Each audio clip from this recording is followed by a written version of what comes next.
అది అర్ధరాత్రి వేళ. ప్రసాద్ లేచి టార్చ్ లైట్ పట్టుకున్నాడు. యావయ్యా, ఇంత రాత్రిపూట వద్దులే.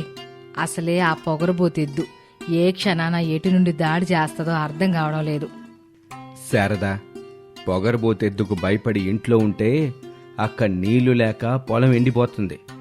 చేతికొచ్చిన పంట పనికి రాకుండా పోతుంది. అప్పుడు మనం ఏం తిని బతుకుదాం చెప్పు? మీరు చెప్పేది నిజమే, కాదని అనను. కాని ప్రాణాలు కూడా ముఖ్యమే కదయ్యా. నేనొక్కన్నీ చచ్చినా పంట చేతికొస్తుంది. ఏడాది వరకు బియ్యం కొనాల్సిన పనుండదు. బియ్యం ఉంటే చాలు. అన్నం వండుకుని కారం, ఉప్పు, నీళ్లు, పెరుగు ఇట్టా ఏదో ఒకటి వేసుకొని తినొచ్చు. అంత మాట అనకండి, నేనెళ్ళి కొడుకుని లేపుతాను అని చెప్పి వాళ్ళ బెడ్రూమ్ దగ్గరకొచ్చి ఆగిపోతుంది. బెడ్రూంలో రమేష్, అనామికల మధ్య వార్ జరుగుతూ ఉంటుంది. అనామిక చేతిలో టార్చ్ లైట్ ఉంటుంది. ఆ మాటలన్నీ శారద వింటూ ఉంటుంది. చూడనామిక, నేను పొలం దగ్గరికి వెళ్ళను. నన్ను వెళ్ళమని ఇబ్బంది పెట్టొద్దు. మీరొక్కరే కాదు కదా వెళ్తుంది, మావయ్య కూడా వెళ్తున్నారు. మావయ్యకి తోడుగా వెళ్ళండి. అయ్యో అనామిక, నీకు నా బాధ అర్థం కావటం లేదు. ఈ చీకట్లో వెళ్తున్నప్పుడు ఆ ఎద్దొచ్చి పొడిస్తే? ఆస్పత్రికి తీసుకెళ్లి బాగు చేయించుకుంటాం. చూడనామిక, నేను నా పిల్లల కోసం బ్రతకాలి అనుకుంటున్నాను. ఆ ఎద్దు బారిన పడి చచ్చిపోవాలనుకోవట్లేదు. అవతల మావయ్య కూడా అదే అనుకుంటున్నారు. చేతికొచ్చిన పంట పొలానికి చివరిసారిగా నీళ్లు పెట్టాలి, లేదంటే పంట ఎందుకు పనికి రాకుండా పోతుంది. ఇన్నాళ్ళు మనమందరం పడిన కష్టం బూడిదలో పోసిన పన్నీరవుతుంది అని అనామిక చెప్పిన రమేష్ ఏమాత్రం చలించకుండా అలా మౌనంగా ఉండిపోతాడు. శారద అక్కడి నుంచి ప్రసాద్ దగ్గరికొస్తుంది. కొడుకు కోడల వాదన చేసుకుంటున్నారు. వాడు రానని అంటున్నాడు. నేను మీతో పాటు వస్తాను, పదండి. వద్దు శారద, నువ్వింటి దగ్గరే ఉండు అని చెప్పి హాల్లో నుంచి బయటకు వెళ్తాడు ప్రసాద్. తన రూంలో ఇక తన భర్తని బ్రతిమిలాడ్డం అనామికకి ఇష్టం లేకుండా పోతుంది. టార్చ్ లైట్ తీసుకుని గదిలో నుంచి బయటకొస్తుంది. మావయ్య, నేనొస్తున్నానుండండి అని చెప్పగానే రమేష్ వచ్చి ఏమీ మాట్లాడకుండా అనామిక చేతిలో ఉన్న టార్చ్ లైట్ని తీసుకుని ముందుకు నడుస్తూ ఉంటాడు. రమేష్ వెనకాలే ప్రసాద్ కూడా నడుస్తూ ఉంటాడు. మట్టి రోడ్డు మీద భయం భయంగా దిక్కులు చూసుకుంటూ పొలం వైపు నడుస్తూ ఉంటారు ఆ తండ్రి కొడుకులిద్దరు. ఎంత చెప్పినా వినకుండా పొలానికి నీళ్లు పెట్టాలని బయలుదేరారు. ఇప్పుడు చూడండి, ఆ పొగరుబోతు ఎద్దు ఎట్నుంచి దాడి చేస్తుందోనని భయంతో వణుకుతూ వెళ్లాల్సొస్తుంది అని వాళ్ళిద్దరూ ముందుకు నడుస్తూ ఉంటారు. ఇక మరుసటి రోజున ఊరంతా రచ్చబండ దగ్గర సమావేశమవుతారు. అందరినీ చూస్తూ కుర్చీలో కూర్చున్న ఊరి పెద్ద మనిషి దామోదర్ ఇలా అంటాడు. ఎక్కడ్నించొచ్చిందో ఎలా వచ్చిందో తెలీదు కాని మన ఊరికి పొగరుబోతు ఎద్దొకటొచ్చింది. అది దానికి ఇష్టం వచ్చినట్టుగా చేస్తుంది. ఏ పంటని పడితే ఆ పంటని నాశనం చేస్తుంది. అంతేకాదండి, అడ్డుకున్నాలని అడ్డంగా బడుస్తుంది, ఎదురుగా ఎలినాలని ఎత్తిబడేస్తుంది. మరేం చేస్తే మనం మనల్ని ఆ పొగరబోతు ఎద్దు నుంచి కాపాడుకుంటామో అర్థం కావటం లేదు. ప్రసాద్ గారు, ఏం చేద్దామో చెప్పండి. అయ్యా దామోదర్ గారు, ఈ ఊర్లో ఉన్న సమస్యను తీసుకొచ్చి మీ ముందు పెట్టాం. ఇక మీరే బాగా ఆలోచన చేసి పరిష్కార మార్గమేంటో చెప్పాలి. చెల్లెమ్మ, శారదా, ఏదైనా పరిష్కార మార్గం ఉంటే చెప్పు తల్లి. మన ఊరికి వచ్చి రాత్రి పగలు అనే తేడా లేకుండా దాడి చేస్తున్న ఆ పొగరుబోతు ఎద్దుని ఎలా ఎదుర్కోవాలి? అన్నయ్య గారు, ఎదుర్కొనే ధైర్యం, శక్తి ఎవరికీ లేవు. అవి రావు కూడా. కాకపోతే ఇక్కడ మనం ఒకటి చెయ్యొచ్చు. ఏం చెయ్యొచ్చు చెల్లెమ్మ? కోళ్ళ, నాకు చెప్పిన ఐడియాని ఊరి పెద్దాలకు చెప్పు. అలాగే అత్తయ్య. భయపడకుండా చెప్పమ్మా. పొగరుబోతు ఎద్దును ఎలాగూ ఎదుర్కోలేం కనుక దాని మెడలో గంట గడితే సరిపోతుంది. అప్పుడు ఆ ఎద్దు మన మీదకి దాడికొస్తున్నప్పుడు ఆ గంట సౌండ్ మనకి వినిపిస్తుంది. అప్పుడు మనం ఎక్కడో ఒకచోట దాక్కొని మన ప్రాణాలని కాపాడుకోగలం. అన్నీ బాగానే ఉన్నాయి తల్లి, కాని ఆ పొగరుబోతు ఎద్దు మెడలో గంట కట్టేదెవరు? ఎవరైతే ఐడియా ఇచ్చారో వాళ్లే కట్టాలి అని రమేష్ అనగానే ఊరివాళ్లు మొత్తం అనామికానే కట్టాలి, అనామిక పొగరుబోతు ఎద్దు మెడలో గంటని కట్టాలి అని అరుస్తూ ఉంటారు. అందుకు ధైర్యంతో అనామిక ఒప్పుకుంటుంది. ఒకరోజున పట్టపగలు అనామిక చేతిలో గంట పట్టుకుని ఎద్దు కోసం పొలం దగ్గరికి వెళ్తూ, ఎద్దు పడుకున్నప్పుడు నెమ్మదిగా వెళ్ళి ఈ గంటని కడతాను అని అనుకుంటూ వెళ్తున్న అనామికకి ఒక చెట్టు దగ్గర పడుకుని ఉన్న ఎద్దు కనిపిస్తుంది. అనామిక ధైర్యంగా నెమ్మదిగా గంట సౌండ్ బయటికి రాకుండా ఎద్దు దగ్గరికి వెళ్తుంది. అంతే, ఎద్దు ఒక్కసారిగా కళ్ళు తెరిచి గంట పట్టుకుని తన ఎదురుగా ఉన్న అనామికాని చూస్తుంది. కోపంగా లేస్తుంది. ఈరోజు నా చావు తప్పదు అని అనామిక తన చేతిలో ఉన్న గంటని కింద పడేసి పరిగెత్తుతూ ఉంటుంది. ఎద్దు కూడా కోపంగా అనామిక వెనకాలే పరిగెడుతూ ఉంటుంది. అనామిక ఏడుస్తూ ఆయాసపడుతూ ముందుకు పరిగెడుతూ ఉంటుంది. ఏవండి, ఎద్దు దాడిలో నేను చచ్చిపోతున్నాను, జాగ్రత్తగా ఉండండి అని అనుకుంటూ ధనేల్మని కింద పడుతుంది. ఎద్దు పరుగున వచ్చి కింద పడిన అనామికాను చూస్తూ కోపంగా కాలు దువ్వుతూ ఉంటుంది. అనామిక ఏడుస్తూ ఉంటుంది. ఎద్దు అనామిక మీదకి కోపంగా దూకుతూ ఉండగా అప్పుడే ఒక ఆవు అడ్డుగా వస్తుంది. ఎద్దుని గుద్దుతుంది. దాంతో ఎద్దు కొంచెం దూరంలో వెళ్ళి పడుతుంది. కోపంగా ఎద్దు లేచి కాలు దువ్వుతూ ఆవు వైపు చూస్తూ ఉంటుంది. ఆవు కూడా ఎద్దుని చూస్తూ కాలు దువ్వుతూ ఉంటుంది. ఎద్దు ఆవేశంగా వచ్చి ఆవుని పొడుస్తుంది. ఆవుకి గాయమై కింద పడిపోతుంది. ఆవు ఏడుస్తూ ఉంటుంది. తన కోపం, ఆవేశం చల్లారటంతో ఎద్దు అక్కడి నుంచి వెళ్ళిపోతుంది.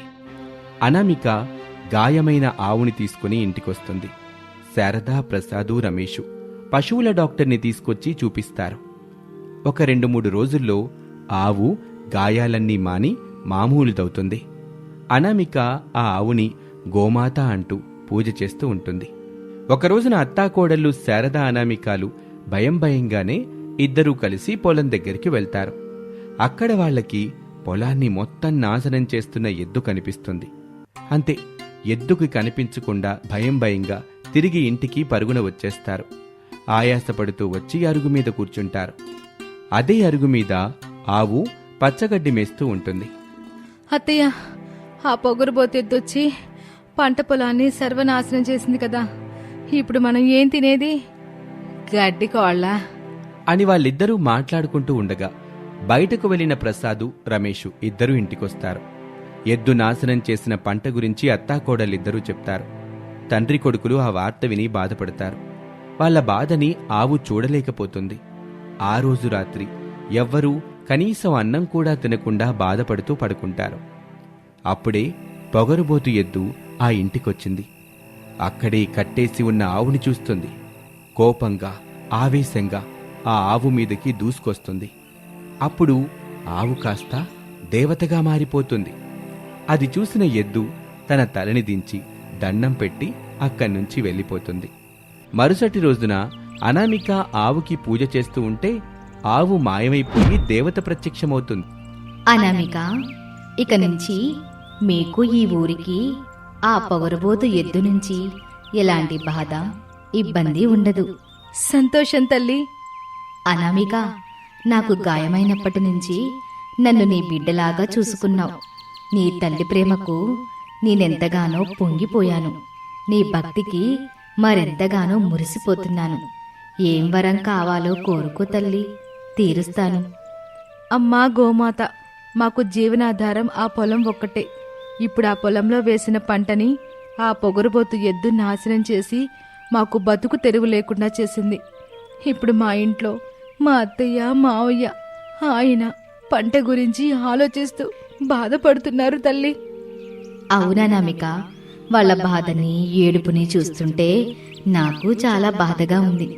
అందుకే అనామిక, ఏ వరం కావాలో కోరుకో, అది నేను తీరుస్తాను అని చెప్పగానే అనామికకి ఏం కోరుకోవాలో అర్థం కాలేదు. అయోమయంగా చూస్తూ ఉంటుంది. అప్పుడు దేవత ఇలా అంటుంది. అనామిక, పొలం దగ్గరికి వెళ్ళి చూడు. మీరంతా జీవితాంతం బతికే పంట ఉంటుంది.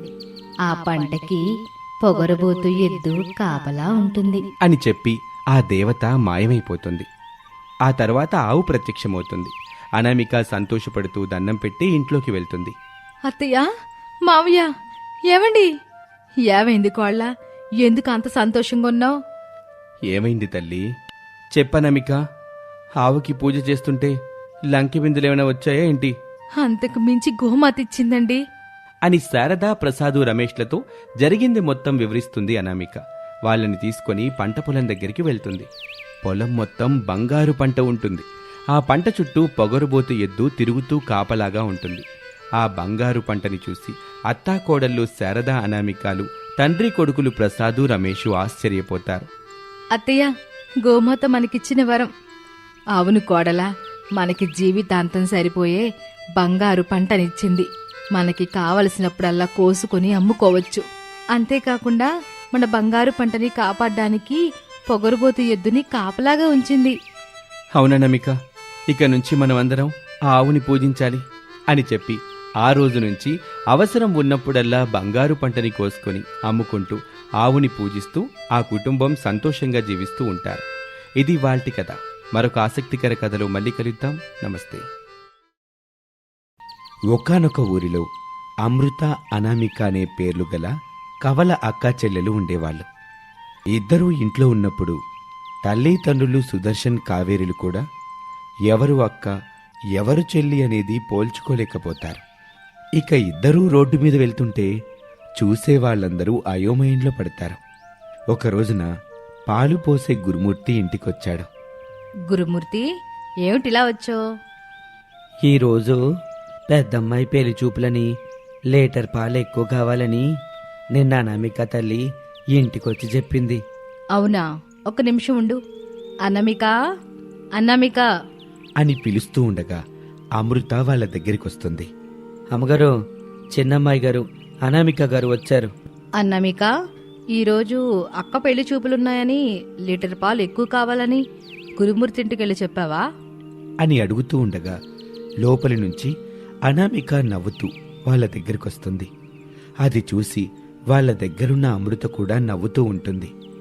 కావేరి, గురుమూర్తి అయోమయంగా నవ్వుతున్న కవల అక్కా చెల్లెళ్ళని చూస్తారు.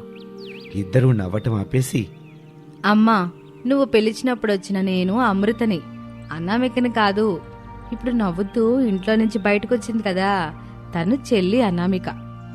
అమ్మగారు, ఇప్పుడు పాలు తీసుకుంటారా, నన్ను వెళ్ళమంటారా అని అడుగుతూ ఉండగా సుదర్శన్ ఇంటికొచ్చాడు. కవల కూతుర్లు అమృత, అనామిక చెప్పింది విని పకపక నవ్వుతాడు. కావేరి బిక్కముక్క వేసుకుని చూస్తూ కొంచెం కోపంగా, ఏవండి, నవ్వింది చాలు. ముందుగా గురుమూర్తి దగ్గర లీటర్ పాలు తీసుకోలే వద్దా? ముందే చెప్పండి.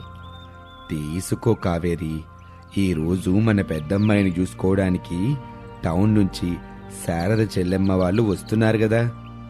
అవునవును, చక్రవర్తి చెప్పిన వాళ్ళు కదా, మర్చిపోయాను.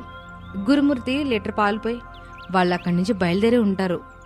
అమ్మా, లీటర్ పాలు పోయమంటే పాపం మూర్తి బాబాయ్ ఎక్కడ పోస్తాడు చెప్పు? చేతుల్లోనా, లేదంటే నీ చీర కొంగులోనా అని అనగానే కావేరి కోపంగా చూస్తూ లోపల ఆట పట్టిస్తున్న కూతుర్లని తిట్టుకుంటూ అక్కడి నుంచి లోపలికి వెళ్ళిపోతుంది. అమృత, అనామిక ముసిముసిగా నవ్వుకుంటూ ఉంటారు. కావేరి లోపలి నుంచి గిన్నెను తీసుకుని బయటకొస్తుంది. గురుమూర్తి పాలు పోసి, అయ్యా, అమ్మాయి గారు నన్ను అమ్మగారిని ఆట పట్టించినట్టు పెళ్లి చూపులకు వస్తున్న పిల్లాన్ని కూడా ఇట్టాగే ఆట పట్టిస్తే అతను పారిపోవడం ఖాయం బాబు గారు. ఇద్దరిని ఓ కంట కనిపెడుతూ ఉండండి. గురుమూర్తి ఉచిత సలహా ఇచ్చి అక్కడి నుంచి వెళ్ళిపోతాడు. ఒక గంట గడిచిన తర్వాత శారదా, ప్రసాదు, రమేషు కారులో సుదర్శన్ ఇంటికొచ్చారు. వాళ్ళ కోసం ఎదురు చూస్తూ బయట ఉన్న సుదర్శన్, కావేరి దంపతులు శారద వాళ్ళని ప్రేమగా లోపలికి ఆహ్వానించి పిలుస్తారు. ఇంట్లో ఉన్న చెక్క కుర్చీలో వాళ్ళు కూర్చుంటారు. కావేరి అందరికీ నీళ్ళిస్తుంది. అందరూ తాగుతారు. కావేరి, లోపలికి వెళ్ళి అమ్మాయిని తీసుకొనిరా అని చెప్పగానే కావేరి అక్కడి నుంచి కూతుర్ల దగ్గరికొస్తుంది. అద్దం ముందు నిలబడి అమృత అందంగా రెడీ అవుతూ ఉంటుంది. అమృత, ఇక వెళ్దామా? అమ్మా, అక్కకి టైం పట్టేలా ఉంది. అప్పటి వరకు నేనొచ్చి కూర్చోనా? ఆ పిచ్చి పనులే వద్దని నాన్న చెప్పాడు కదా, జాగ్రత్త, నువ్విక్కడే ఉండు అని చెప్పి రెడీ అయిన అమృతం తీసుకొని ఆ గది నుంచి బయటకొచ్చి అనామికాని గదిలో పెట్టి గడియ వేస్తుంది కావేరి. గదిలోపల ఉన్న అనామిక కోపంగా తలుపు కొడుతూ ఉంటుంది. అమ్మా అమ్మా తలుపులు తీయమ్మా, నేను కూడా అక్క పెళ్లి చూపులు చూస్తాను అని అంటూ ఉంటుంది. కావేరి పట్టించుకోకుండా అందంగా తయారైన అమృతం తీసుకొచ్చి వాళ్ళ ముందు కూర్చోబెడుతుంది. పద్ధతిగా లక్షణంగా ఉన్న అమృత అందరికీ నచ్చుతుంది. అమృత కూడా రమేష్ని చూస్తుంది. నవ్వుతూ రమేష్ కూడా హీరో అరవింద స్వామిలా ఉండేసరికి అమృతకి బాగా నచ్చుతాడు. ఇద్దరూ పెరట్లోకొచ్చి మాట్లాడుకుంటూ ఉంటారు. పెద్దవాళ్ళు అన్ని విషయాలు మాట్లాడుకుని శారదా, ప్రసాదు, రమేష్లు తినటానికి కూర్చుంటారు. శారదా వాళ్ళు వెళ్ళిపోయాక అమృత వచ్చి తలుపు తీస్తుంది. రమేష్ గురించి అమృత గొప్పగా చెప్తుంది. కాబోయే బావను చూడకుండా చేసినందుకు తల్లి కావేరి మీద అనామికకి చాలా కోపం వస్తుంది. కాని అక్క సంతోషంగా ఉండటంతో అనామిక అది మర్చిపోతుంది. అలా నెల రోజులు గడిచిన తర్వాత మంచి ముహూర్తం చూసుకొని అమృతకి రమేష్లకి పెళ్లి జరుగుతుంది. ఆ రోజు కూడా ఏదో ఒక అల్లరి చేస్తుందని అనామికాని గదిలో పెట్టి కావేరి తాళం వేస్తుంది. అమృత ఏడుస్తూ రమేష్తో కారులో అత్తగారింటికి బయలుదేరి వెళ్తుంది. అదంతా అనామిక కిటికీలో నుంచి చూస్తూ బాధపడుతుంది. ఓ 2 రోజులు గడుస్తాయి. నాన్న అమ్మా, అక్క లేకుండా నాకు ఇక్కడ ఉండబుద్ధి కావడం లేదు. నేను సిటీకి వెళ్ళి ఏదైనా జాబ్ చేసుకుంటాను అని చెప్పగానే ఇద్దరూ ఒప్పుకుంటారు. అనామిక సంతోషంగా ఊరు వదిలి సిటీకి వెళ్ళిపోతుంది. అలా 5 ఏళ్లు గడిచిపోతాయి. అమృత, రమేష్ల చక్కని కాపురానికి గుర్తుగా హరీషు, భవ్యలు పుడతారు. ఒక రోజున అమృత వాళ్ళని స్కూల్ నుంచి ఇంటికి తీసుకుని వస్తూ ఉండగా ఒక అదుపు తప్పిన కారొచ్చి అమృతని గుద్దేస్తుంది. అంతే, ఆ ప్రమాదంలో అమృత చనిపోతుంది. హరీష్ పరుగున ఇంటికొచ్చి శారదకు జరిగిన విషయం చెప్పి అమృత దగ్గరికి తీసుకుని వెళ్తాడు. అప్పటికే అమృత చనిపోతుంది. అమృత శవాన్ని ఇంటి ముందు పెట్టుకుని బాధపడుతూ ఉంటారు. సుదర్శన్, కావేరీలు కూడా అక్కడికొచ్చి అమృత శవం మీద పడి ఏడుస్తూ ఉంటారు. అప్పుడు అనామిక ఇంటికొస్తుంది. అందరూ ఆశ్చర్యంగా చూస్తూ ఉంటారు. పిల్లలు పరుగున వెళ్లి అనామికని అమ్మా అని పట్టుకుంటారు.